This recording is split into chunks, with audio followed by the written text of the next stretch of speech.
Deux choses, la Côte d'Ivoire. Vous avez soutenu Laurent Gbagbo ou pas? Eh bien, lorsque j'étais membre du Parti Socialiste, tout le monde soutenait Laurent Gbagbo pour la raison que son parti, au Parti Socialiste. Son parti est membre de l'Internationale Socialiste, elle l'est toujours. Hein.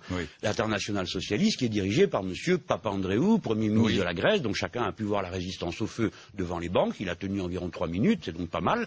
Peut-être que d'autres feront mieux dans le futur. Donc cette organisation, l'Internationale Socialiste, M. Gbagbo en est membre. Et dans ces conditions, à cette époque, comme tous les autres, je défendais M. Gbagbo. Oui, vous l'avez défendu. Contre des gens comme M. Besson, qui à l'époque était le président de la fondation Vivendi et qui avait apparemment des raisons de ne pas aimer M. Gbagbo au moment où se renouvelaient un certain nombre de concessions, notamment celle de Vivendi. Oui, M. Besson, le social-traître. Qui a été au gouvernement et qui est au gouvernement de M. Sarkozy, qui à l'époque était le secrétaire national chargé des questions économiques au Parti Socialiste, et dire qu'il y a des trajectoires intéressantes dans ce parti. Alors, donc voilà, vous m'avez posé une question, est-ce que vous avez soutenu M. Gbagbo? Voilà dans quel cas. Eh bien aujourd'hui, d'abord, je ne peux pas manquer d'avoir un petit sourire en coin quand je vois les grands cris. Quoi, les élections comme ci, les élections comme ça. Bizarrement, les élections en Afrique ne posent problème que dans un pays, la Côte d'Ivoire.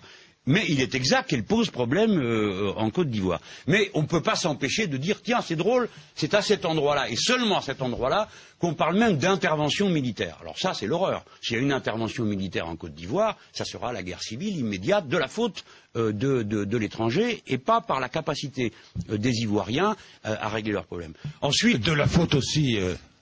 de Laurent Gbagbo, qui ne reconnaît pas le résultat des élections. Oui, bah, il a quelques raisons, il a quelques arguments qui vont dans son sens. Oui, le gars, vous pensez qu'il a quelques arguments? Bah oui, il en a quand même quelques-uns, parce que on dit... Est-ce qu'il doit quitter le pouvoir?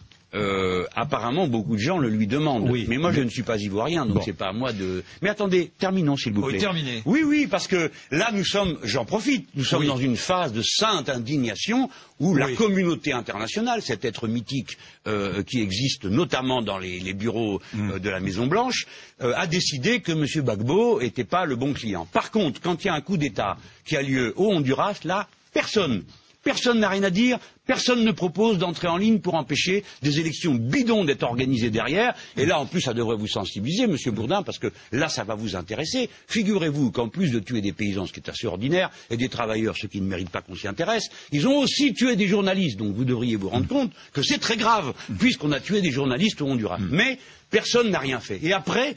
on m'interpelle et on me dit « qu'est-ce que vous pensez de la Côte d'Ivoire ?» Eh bien, je pense que vous allez vous en débrouiller. Parce que ceci est un écheveau de problèmes qu'on a laissé pourrir, et au moment où nous voici rendus, on pense que la solution consiste à dire à M. Gbagbo de s'en aller. Eh bien, même si M. Gbagbo s'en allait, il n'y aurait rien de réglé en Côte d'Ivoire.